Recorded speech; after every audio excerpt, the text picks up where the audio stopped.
خالد چشتی صاحب، یہ عقل جو ہے وہ سمجھنے سے قاصر ہے کہ افغان طالبان جو ہے وہ کس کے ہاتھ میں کھیل رہے ہیں۔ نہ ان کے پاس ایئر فورس ہے، نہ ان کے پاس ایک ریگولر قسم کی آرمی ہے، نہ ان کے پاس وسائل ہیں، معیشت ان کی ڈوبی ہوئی ہے۔ ہر 10 میں سے جو 8 افغانی ہیں وہ اپنے گھر کا سامان بیچ کر اپنی ضروریات پوری کر رہے ہیں۔ پاکستان پہ اٹیک کر دیا کس کے کہنے پر؟ جی بہت شکریہ عمران، آپ نے انوائٹ کیا۔ یہ سوال میرا خیال ہے پوری دنیا جاننا چاہ رہی ہوگی کہ یہ کس کی شے پر، اور میرا خیال ہے جواب اتنا مشکل بھی نہیں ہے، کیونکہ میں اکثر کہتا ہوں کہ یہ جو افغان طالبان ہیں یہ بنیادی طور پر ایک جتھا ہے، پاور گروپس ہیں، ایک گن کلچر کے اوپر پروان چڑھتے ہیں اور پھر گن کلچر پھر سسٹین کرتے ہیں اپنی لائفز کو۔ یعنی جتنی یہ اپنے ملک کے اندر انسٹیبلٹی رکھتے ہیں ان کا اتنا ہی ریلیونس رہتی ہے دنیا کے ساتھ۔ آج کی نہیں ہے، دہائیوں سے آپ دیکھتے آئے ہیں کہ یہ ریلیونٹ رہنے کے لیے خطے پورے کو، خاص طور پر اپنے ملک کو انسٹیبلٹ دیکھنا چاہتے ہیں۔ انسٹیبل نہیں ہوگا تو پھر ان کو کوئی ظاہر ہے نہ ہندوستان پوچھے گا نہ کوئی اور ملک پوچھے گا، اور یہ شے دینے والا ظاہر ہے ہندوستان ہے، ایک ایلیمنٹ کے طور پہ استعمال کر رہا ہے ان کو۔ اور یہ کیونکہ آلریڈی ان کا کلچر، ٹریڈیشنل ہسٹری ہے ان کی کہ یہ پیسوں پر چلتے ہیں، اور وہی ان کو ایکسپلائٹ کر رہا ہے۔ کیپیبلٹی وائز تو کوئی بھی سین یا ایک بنیادی سمجھ کا ایک بچہ بھی پوچھے کہ فورسز کا اگر کوئی کمپیریزن کیا جائے تو کوئی مقابلہ نہیں تھا، کمپلیٹ مس کیلکولیشن ہے۔ لیکن کیونکہ اس کے ساتھ ان کے ہندوستان کی طرف سے اور اب اسرائیل کی طرف سے انسینٹیو اتنے زیادہ اٹیچ کر دیے گئے ہیں کہ اگر آپ یہ پرفارمنس دکھائیں یا پاکستان کو ڈی اسٹیبلائز ویسٹرن بارڈر سے بھی رکھیں تو یہ آپ کے لیے سہولتیں وہ نظر آ رہی ہیں آپ کو۔ لیکن میرا خیال ہے افغان طالبان کو یہ اب ریلائز ہو جانا چاہیے کہ جو ہندوستان ان کو شے دیتا آیا تھا، اور چاہ بہار کی جو پورٹ تھی جس کے اوپر ان کو بڑا مان تھا، اس کے لیے تو اس سال اس نے بجٹ میں کوئی پیسے ہی نہیں رکھے۔ پھر دوسرا، اگر چاہ بہار کسی طرح ایران راضی بھی ہوا تھا تو وہ جا کر اسرائیل میں لینڈ کر گئے ہیں ان کے انڈین پرائم منسٹر۔ تو آئی تھنک یہ افغانستان کے طالبان کو سوچنا چاہیے کہ ان کو کوئی مس لیڈ کر کے اپنا ایکسپلوئٹیشن کر رہا ہے، اور ان کے ذہنوں میں ایک ایسی پرسپشن کریٹ کر دی گئی ہے کہ شاید وہ ہندوستان کا اگر ساتھ دیں گے تو بھلے میں رہ جائیں گے۔ لیکن تاریخ گواہ ہے کہ اگر آپ پاکستان سے نہیں بنا کر رکھیں گے، جو نیبر ملک ہے، 60-70% آپ کا ٹریڈ ہمارے پہ ڈیپینڈنٹ ہے، انٹر بارڈر آبویسلی رشتہ داریاں ہیں، تو آپ کیسے سروائیو کریں گے؟ لیکن بعض دفعہ قیمت بتانا ضروری ہوتا ہے جو ہم نے ادا کر ان کو کہنے کو ادا کرے گی۔ اچھا خالد چشتی صاحب، افغانستان کے ساتھ پاکستان کی جو سرحد ہے وہ بڑی طویل ہے، 2600 کلومیٹر بنتے ہیں۔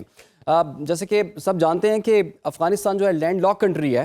آپ نے خود ہی بتا دیا 60-70% تجارت کا انحصار جو ہے وہ پاکستان کے ذریعے ان کا ہوتا ہے۔ پاکستان نے ہر کام کر کے دیکھ لیا، دھمکی دے کے بھی دیکھ لی، معاہدے کی کوشش بھی کر لی، سفارتی ایفرٹس بھی کر لی، دوسرے ملک بھی بیچ میں پڑے، پھر اس کے بعد ہم نے سرحد بھی بند کر دی، پھر ہم نے تجارت بھی بند کر دی، اب ہم نے جا کے ان کو وہ جو آپ کاسٹ کی بات کر رہے ہیں وہ بھی ان تک پہنچا دی ہے۔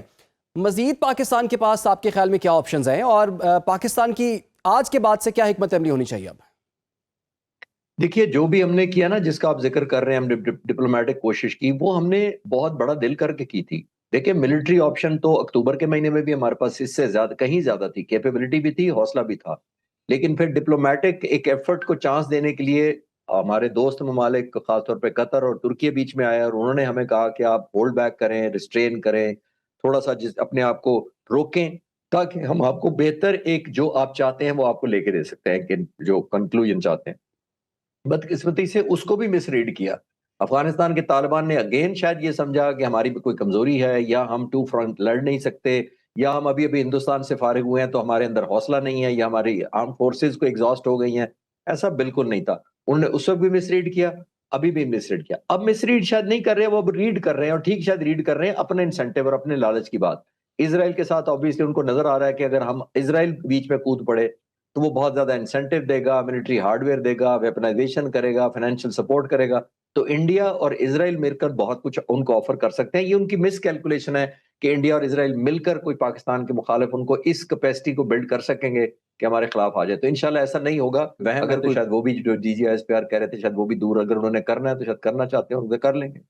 تو خالد چشتی صاحب، 2021 میں جب طالبان اقتدار میں آئے تو اس کے بعد دوحہ معاہدہ ہوا، باقاعدہ طور پر یہ چیز ریٹن فارم میں موجود ہے کہ جناب آپ یہ چیزیں کریں گے، آپ پاکستان کے خلاف اپنی سرزمین استعمال نہیں ہونے دیں گے۔ انہوں نے اس پہ کمٹ بھی کیا، لیکن اس کے باوجود جو ہے وہ ہم دیکھ رہے ہیں کہ بار بار اس کی خلاف ورزیاں بھی ہوئی ہیں۔ تو دوبارہ سے قطر جو ہے وہ میدان میں آیا، وہ کہتا ہے جی ہمارے سے ہم دوبارہ آپ کا معاملہ سیٹ کرواتے ہیں۔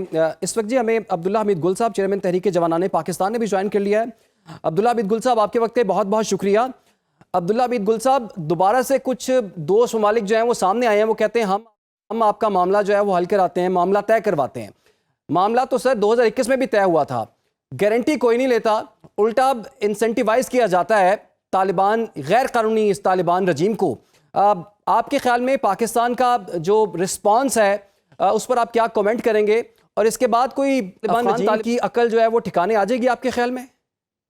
بسم اللہ الرحمن الرحیم. بہت بہت شکریہ. دیکھیں، پہلی بات تو یہ ہے کہ افغان طالبان وہاں موجود کیوں ہیں. وہ موجود اس لیے ہیں کیونکہ دوحہ مذاکرات ہوئے تھے 2021 کے اندر، پھر انخلا ہوا امریکہ کا، اور ایک ایسا معاہدہ ہوا جس کی وجہ سے پوری دنیا جو تھی وہ میرے خیال میں تہہ و بالا کر دی گئی. 20 سال دنیا نے بہت تکلیف دیکھی، خاص طور پہ پاکستان نے، اور وہ معاہدہ جو ہے آج تک جو ہے وہ تشدد بام نہیں کیا گیا. پہلی تو بات یہی ہے کہ دوحہ مذاکرات آخر امریکہ اور افغان طالبان کے درمیان میں تھے کیا. دوسری بات یہ ہے کہ امریکہ وہاں 7.25 کھرب ڈالر کا اسلحہ چھوڑ گیا. اب اسلحہ جو ہے وہ چھوڑے ہوئے بھی عرصہ دراز ہو گیا ہے، 4.5 سال گزر گئے ہیں، ابھی تک جو ہے اس اسلحے کی واپسی کی بھی بات نہیں ہوئی، جبکہ ڈونلڈ ٹرمپ صاحب نے آتے ہی یہ کہا تھا کہ وہ اپنا اسلحہ لے کے جائیں گے. تیسری جانب جو ہے وہ تمام ممالک ہیں جو اس ٹائم پہ بات تو کرتے ہیں، لیکن کوئی افغانستان کے اندر طالبان کی گارنٹی نہیں دے سکتا. اس کی وجہ یہ ہے کہ ان کو یہ شک ہے کہ یہ گارنٹی کے قابل نہیں ہے. اگر یہ گارنٹی کے قابل نہیں ہے تو اس کا مطلب ہے کہ وہ ٹائم بائنگ ٹیکٹکس جو ہے وہ استعمال کر رہے ہیں، وقت حاصل کرنا چاہ رہے ہیں، اور یہی انہوں نے اکتوبر کی لڑائی کے بعد کیا.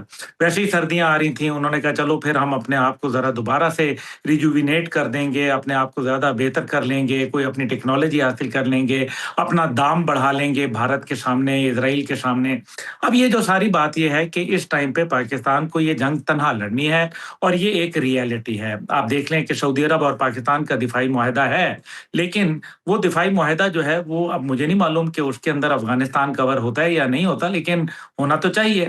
لیکن ابھی جو ہم دیکھ رہے ہیں فی الحال صورتحال، اس کے اندر ہمیں جو سب سے بڑی بات ہے کہ پاکستان جو ہے وہ اس ٹائم پہ جو ایک اخلاقی برتری ہے وہ پاکستان کے پاس ہے.